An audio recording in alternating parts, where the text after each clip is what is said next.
Je pense que François Hollande a porté un coup terrible à l'autorité de l'État. Et qu'on ne vienne surtout pas de me parler d'humanité ni de fermeté. Il n'y a pas d'humanité de la part d'un homme, qui par ailleurs est père de famille, François Hollande, qui peut penser qu'on peut séparer une enfant de sa famille. Mais il n'y a pas de fermeté non plus à travers une décision dont on comprend bien la suite des choses.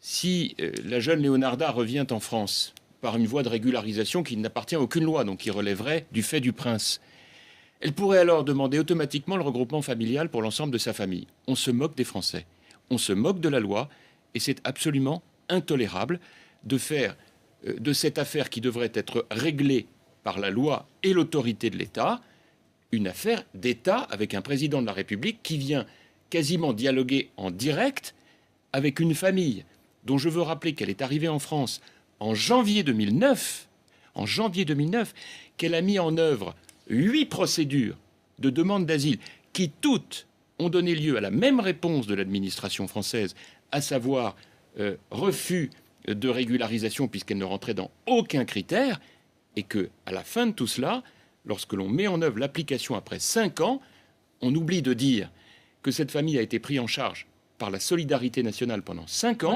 On l'a dit souvent. Non, mais attendez, c'est pas on l'a dit souvent.